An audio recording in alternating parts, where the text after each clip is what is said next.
Mais c'est vrai que ça demande énormément de concentration. Aussi, ça demande comme une déconnexion du cerveau parce qu'on doit écouter et enfin, en même temps reparler par-dessus. Donc, c'est difficile de déconnecter un peu ces deux choses-là. Et même aujourd'hui, à la fin d'une journée d'interprétation, oui, je suis exténuée parce que ça demande beaucoup.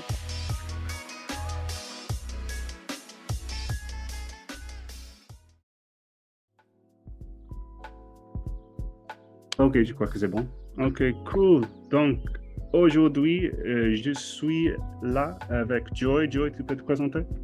Oui, bonjour. Je m'appelle Joy, j'ai 28 ans et je suis interprète de conférences professionnelles en chinois mandarin. Et je crée également des programmes d'apprentissage du chinois pour faciliter l'apprentissage de la langue aux francophones et le rendre plus ludique. Ah, d'accord, très bien. Et tu as aussi une chaîne YouTube qui est très populaire. Tu peux parler de ta chaîne YouTube, tu peux?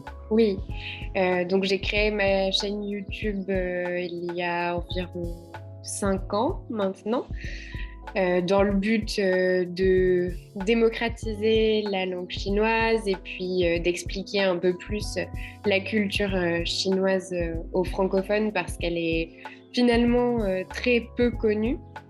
Et du coup, ça peut amener à des clichés qui sont souvent faux. Donc voilà, c'est ce que j'essaye de faire à travers ma chaîne. D'une part, parler de la culture, expliquer plein de points culturels. D'autre part, aider à apprendre la langue plus facilement en se focalisant sur des points bien précis.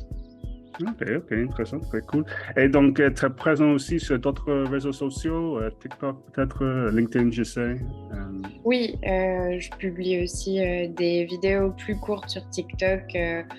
Ça peut être des petits exercices pour s'entraîner, ça peut être pareil des petits points culturels ou alors des quiz aussi pour apprendre de façon encore ludique.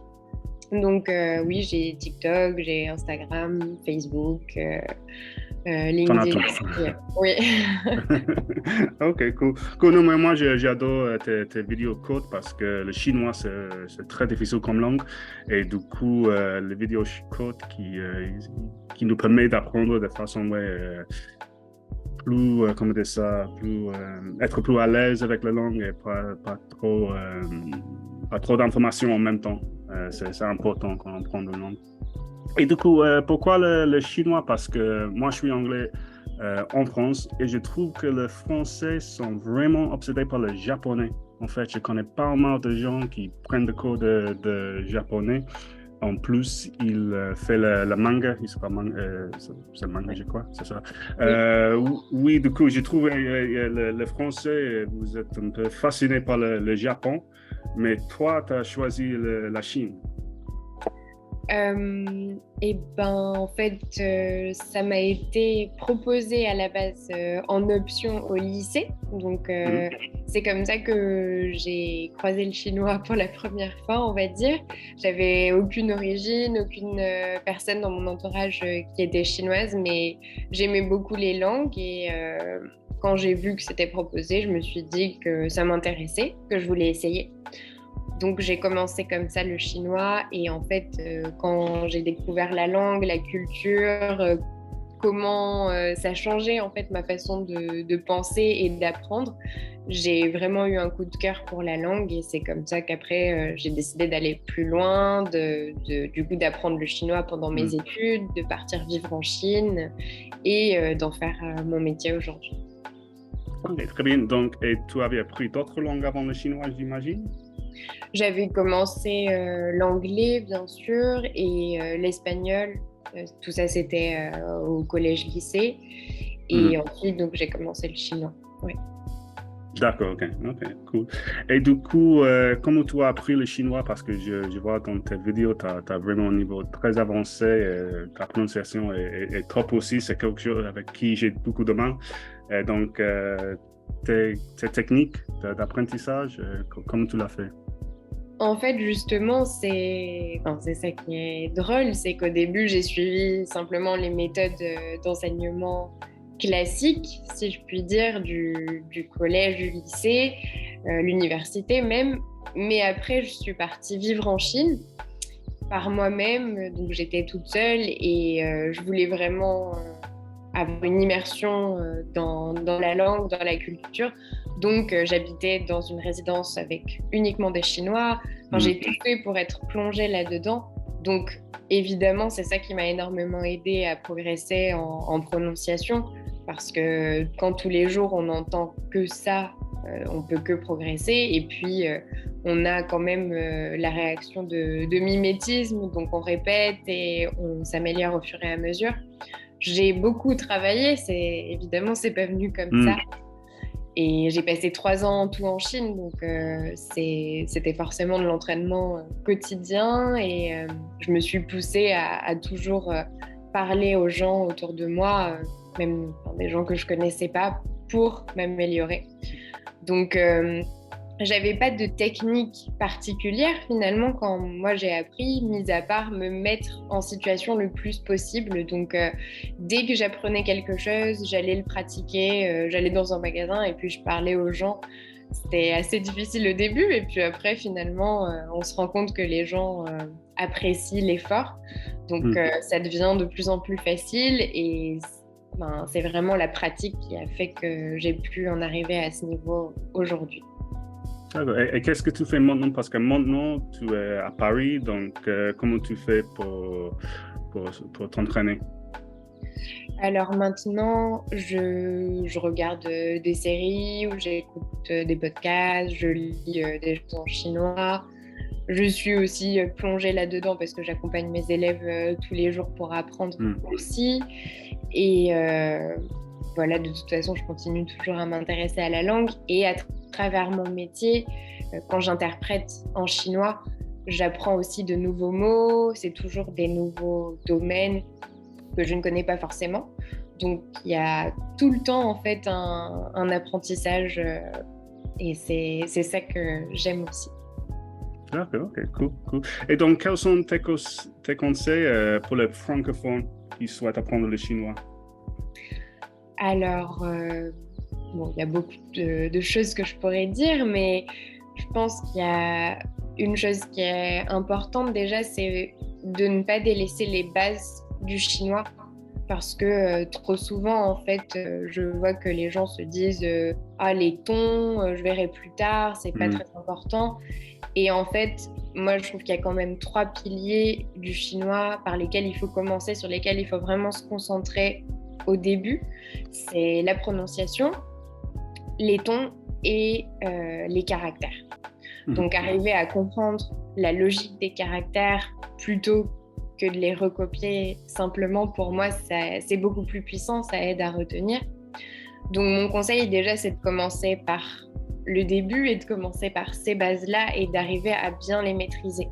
Une fois qu'on a une bonne prononciation, qu'on est sûr de soi à l'oral, donc ça se combine évidemment avec les tons, et qu'à l'écrit, on arrive à comprendre la logique des caractères, même si on ne connaît pas encore tout, on a déjà une très très bonne base pour commencer à apprendre du vocabulaire et pouvoir même commencer à s'exprimer très rapidement.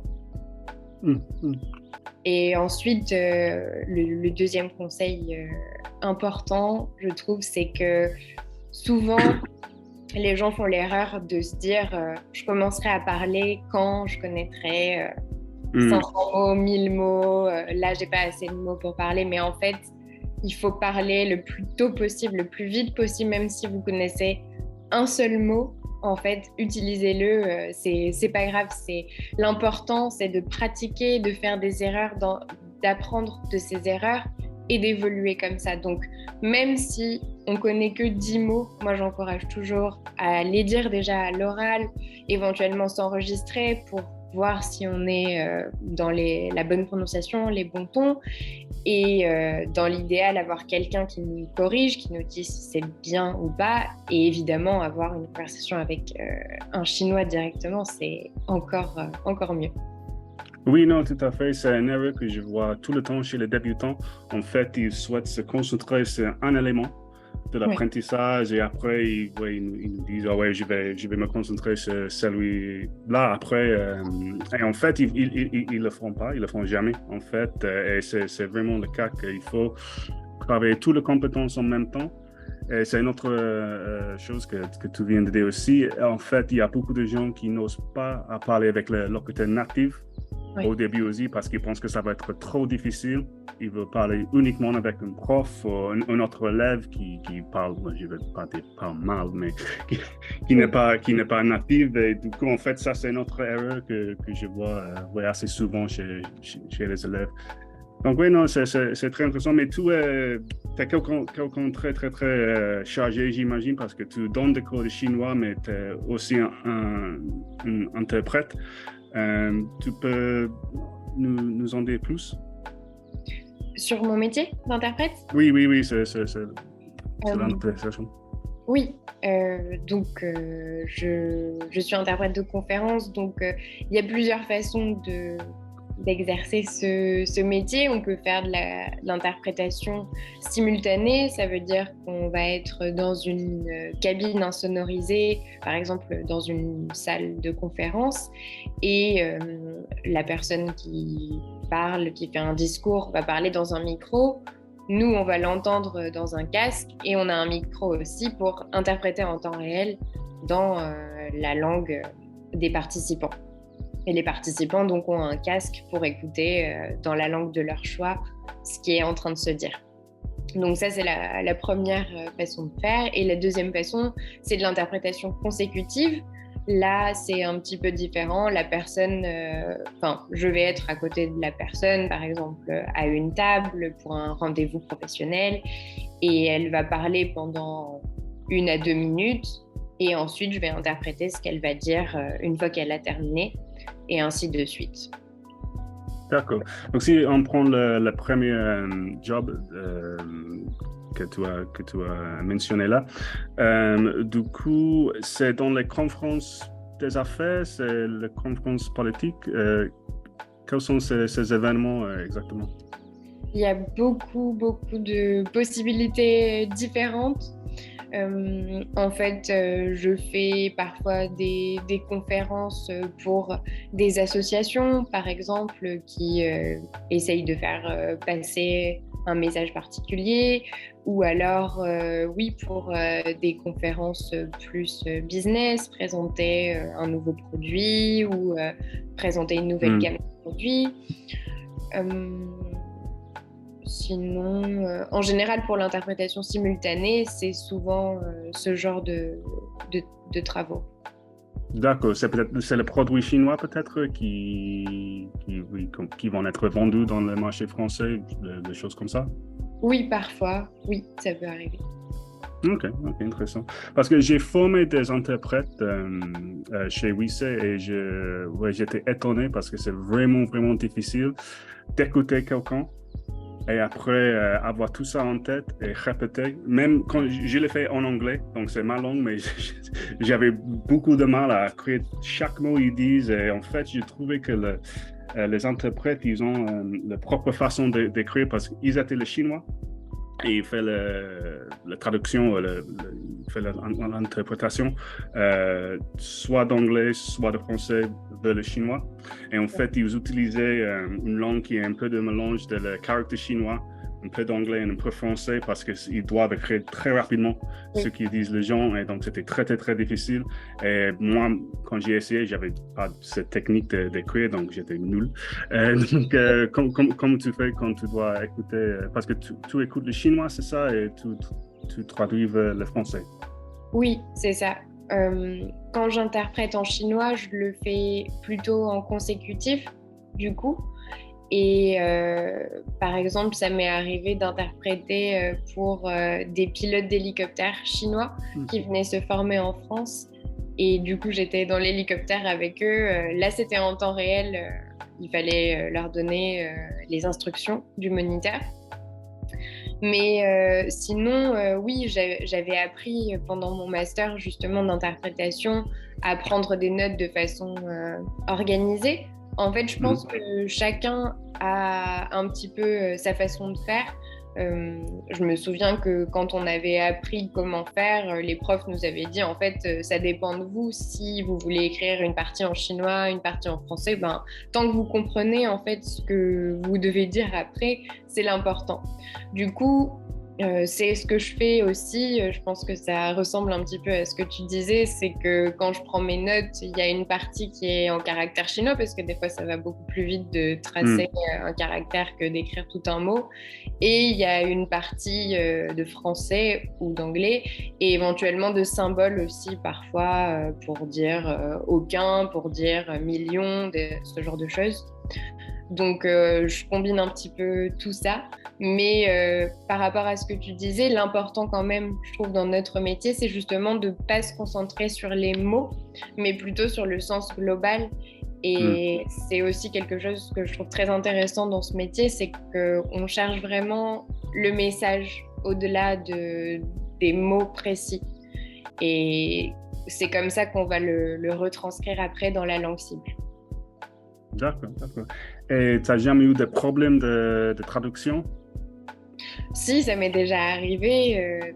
Parfois, je demande à la personne excusez-moi, j'ai pas compris, qu'est-ce que vous avez dit, est-ce que vous pouvez répéter? Voilà. Dans ces cas-là, il vaut mieux demander. Voilà, on n'est pas des robots, donc c'est normal d'avoir certains moments où on n'a pas forcément compris.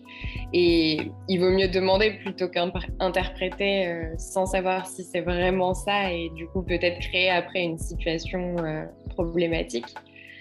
Mais dans l'ensemble, après, comme justement on ne traduit pas mot à mot, mais plus le message, c'est difficile de ne rien comprendre.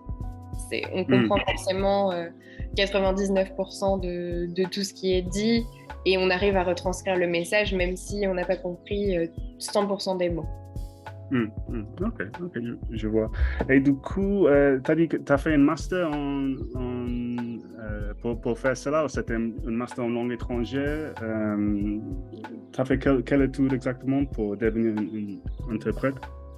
J'ai fait une licence de langues étrangères appliquées anglais-chinois, mais c'était pas une licence spécialisée, c'était plutôt pour étudier les langues. Et ensuite, je suis partie en Chine. J'ai fait d'abord 1 an de chinois intensif.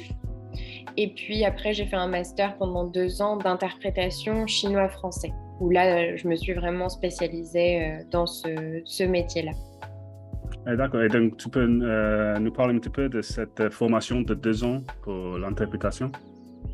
Oui,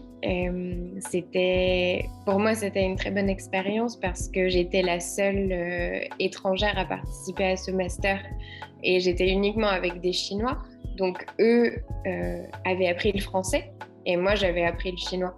Donc, on était en master d'interprétation chinois-français et c'était super intéressant du coup pour moi d'être la seule étrangère.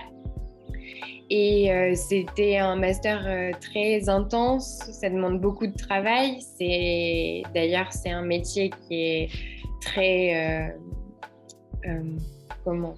qui demande beaucoup d'énergie, beaucoup de compétences aussi. Et donc oui, il y avait énormément de travail, même en dehors des cours, on s'entraînait justement entre nous à, par exemple, moi faire un discours en français et une autre personne interpréter juste après en chinois ou l'inverse. Donc oui, c'était beaucoup de travail, mais c'était très intéressant parce que c'est vraiment un métier, quoi. Il faut vraiment apprendre à faire et ça demande une certaine rigueur, de la technique, voilà, savoir prendre des notes d'une certaine façon, que ce soit efficace, être bien organisé, aussi bien présenté, être sérieux. Donc tout ça, c'est aussi des valeurs qu'on nous a appris pendant la formation. Non, c'est ce que j'ai appris en travaillant avec les interprètes. C'est un vrai métier. Et en fait, ils travaillent énormément. Ils travaillent même le samedi et le dimanche ensemble, comme toi, en groupe, pour échanger. Et donc, c'est vraiment un entraînement. Et en plus, il faut, comme toutes les langues, il faut juste s'habituer parce que c'est vraiment fatigant. au début d'écouter, encore. Et du coup, au bout d'un moment, tu t'arrêtes. Ton cerveau s'arrête de comprendre. C'est très difficile.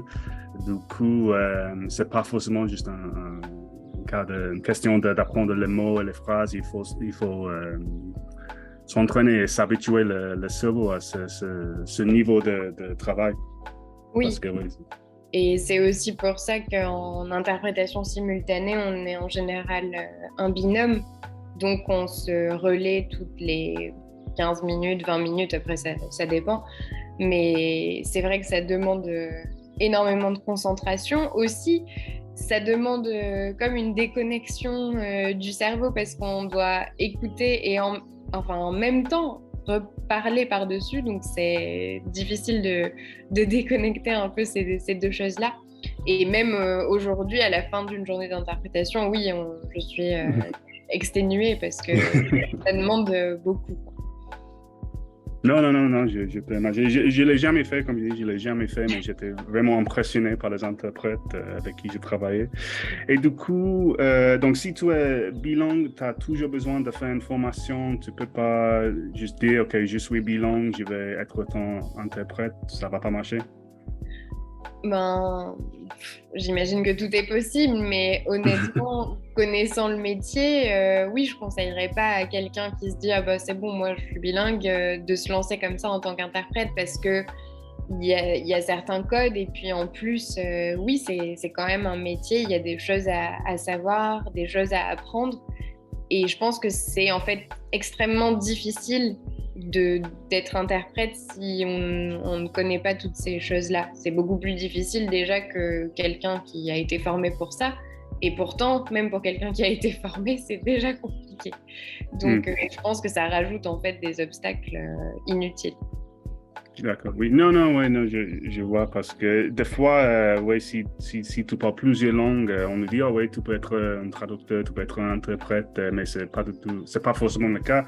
Il faut travailler d'autres compétences aussi pour être efficace, Et donc, il y a un examen à passer pour être certifié, un interprète certifié, ou il y a un examen en chinois, en Chine et un autre en France. Comment ça marche exactement?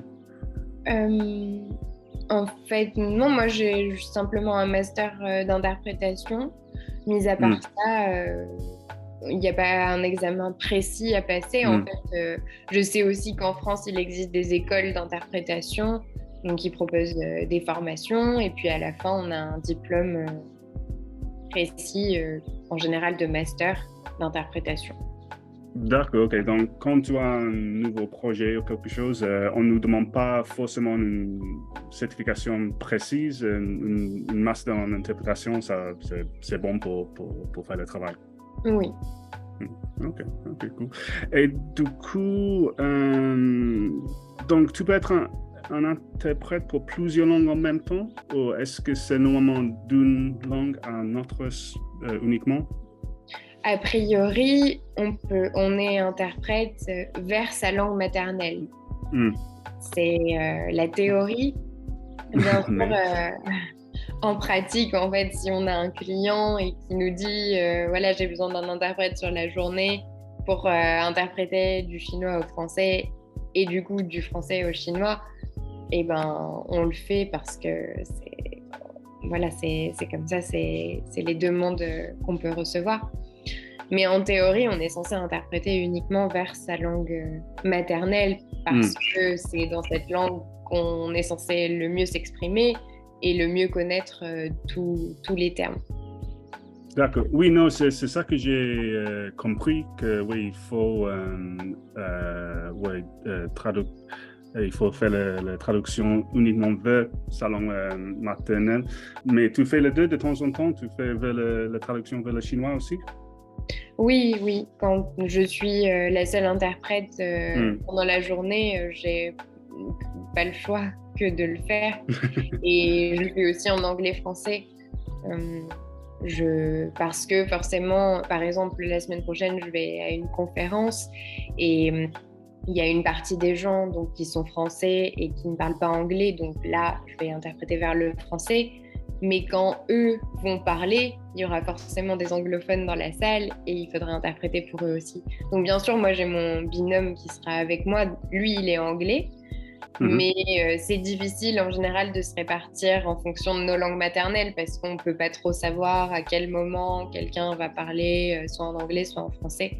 Donc on se relaie régulièrement, mais il arrive que lui interprète vers le français alors que c'est l'anglais sa langue maternelle et moi vers l'anglais alors que c'est l'inverse. Ok. Et donc comment tu fais pour trouver le travail comme interprète? J'ai un site internet qui fait que quand les gens cherchent sur internet, ils peuvent me trouver. Et puis, depuis plusieurs années, j'ai créé un petit réseau maintenant de clients aussi qui organisent des événements tous les ans ou en tout cas régulièrement. Donc après, ils me rappellent. Je suis aussi sur des plateformes de freelance, par exemple. Qui donne de la visibilité et voilà. D'accord, oui. Donc, si tu viens de commencer, tu conseillerais j'imagine les plateformes de freelance sont le meilleur endroit au début. Oui, ça peut être intéressant, ouais, pour démarrer. Et est-ce qu'il y a un annuaire des interprètes ou c'est plutôt des freelancers en général en fait, Malte, les sites comme ça? Il y a des annuaires, mais d'interprètes assermentés. Donc, c'est les interprètes qui sont appelés, par exemple, par la police ou ce genre de choses. Donc, si on n'est pas assermenté, on ne peut pas faire partie de cet annuaire-là. Mais sinon, il y a des associations d'interprètes qui proposent justement de référencer dans un annuaire qu'ils ont créé. Donc, ça peut être une solution aussi.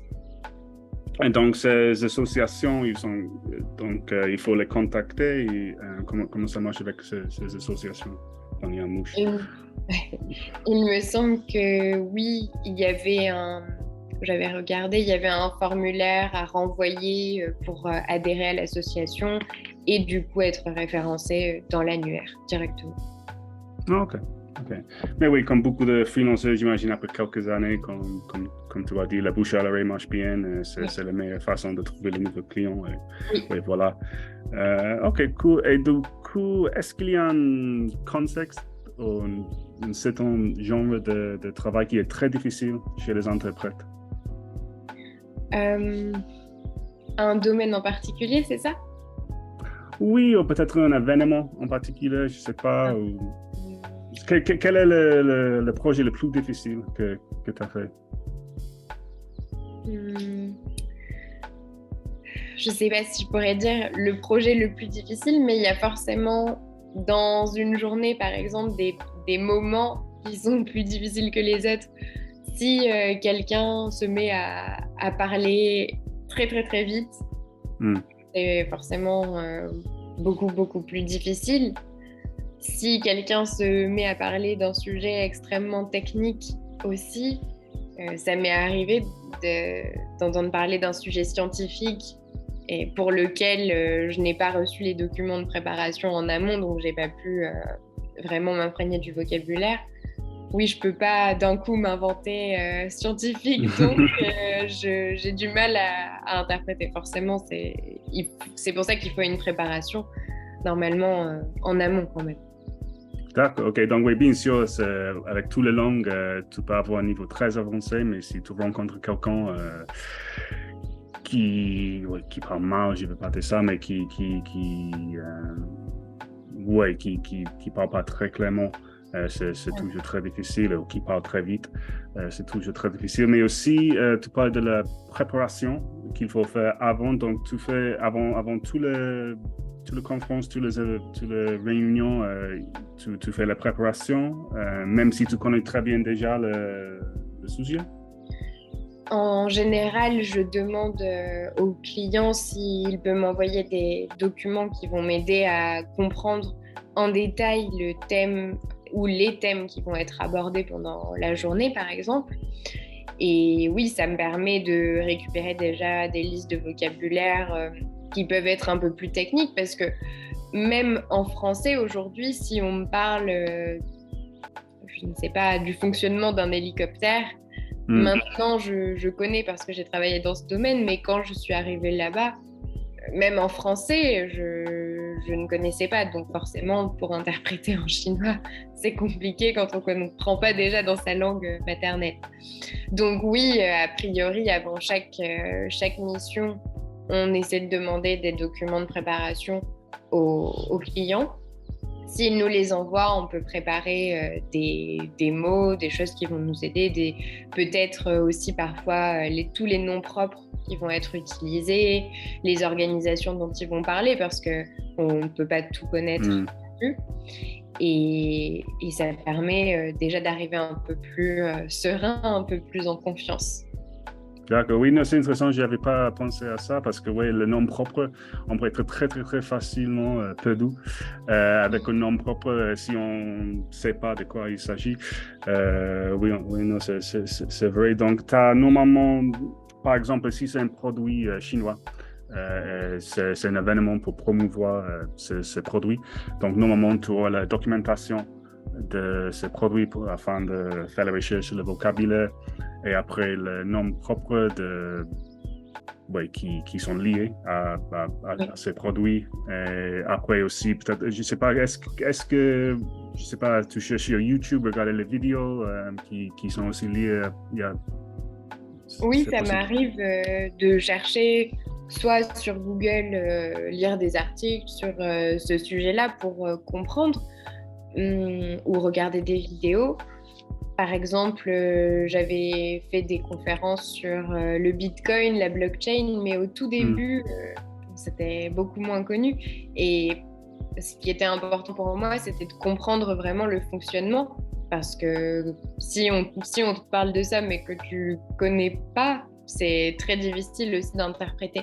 L'interprète, il a vraiment besoin de comprendre le fond des choses, justement, parce qu'il cherche à interpréter le message. Donc, pour moi, c'était super important d'arriver à comprendre concrètement ce que c'était. Et donc, oui, dans ces cas-là, je me renseigne sur YouTube, sur Google, je lis des articles. D'ailleurs, ça peut être en français, simplement pour comprendre ce dont on parle. Et ensuite, trouver les mots qui correspondent en chinois ou en anglais. D'accord, ok. Et donc, quel serait ton conseil pour quelqu'un qui débutait ou qui va débuter en tant qu'interprète? Mon conseil, c'est d'être bien organisé, de savoir justement se préparer en amont, aussi de savoir rester zen, parce qu'il y a forcément des moments où, par exemple, le matériel ne va pas marcher, ou alors... je ne sais pas ce qui peut se passer, mais il peut y avoir toujours des choses inattendues qui vont faire que ça rend le travail encore plus stressant. Donc, il faut aussi être préparé à ça. Parfois, des conditions de travail qui ne sont pas du tout idéales, où on ne voit pas les personnes qui parlent, donc c'est beaucoup plus difficile. Ce genre de choses, il faut s'attendre à tout et il faut savoir gérer un peu toutes les situations facilement. D'accord. Non, mais c'est un très bon conseil. Rester zen et ça marche aussi pour l'apprentissage de langue parce qu'il y a beaucoup de gens qui stressent et ouais, on apprend beaucoup plus et on est beaucoup plus efficace, j'imagine, pour ton travail quand on est zen et on n'est pas trop, on se prend pas la tête. Oui, ça c'est clair. Et donc, tu préfères être une formatrice ou une interprète? C'est vraiment très différent.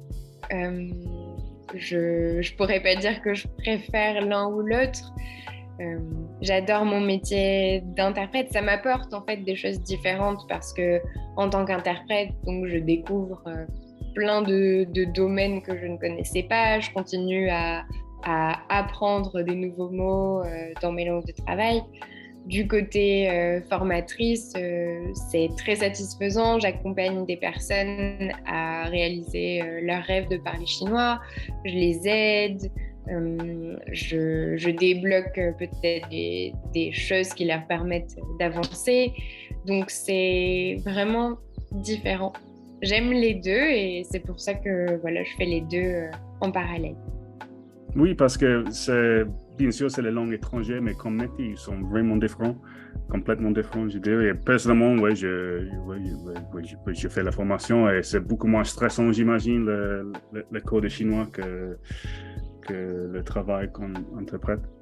Oui, pour moi, évidemment, c'est moins stressant parce que forcément, en tant qu'interprète, on a aussi une responsabilité de... Voilà, on est responsable de la compréhension de beaucoup de personnes dans une salle. Donc oui, c'est aussi quelque chose qui est stressant. C'est pour ça qu'il faut savoir rester posé, ne pas paniquer s'il y a quelque chose qu'on n'a pas compris et ce genre de choses. Mais de l'autre côté, accompagner aussi des gens à parler chinois, ça peut être aussi stressant parce qu'il faut trouver les bonnes méthodes qui vont vraiment les aider. Il faut faire en sorte qu'ils restent motivés sur le long terme. Donc, il y a des défis dans les deux travaux. Ah, tout à fait, tout à fait. OK, très bien. OK, donc, ouais, merci, ça c'est toutes mes questions. C'était très intéressant.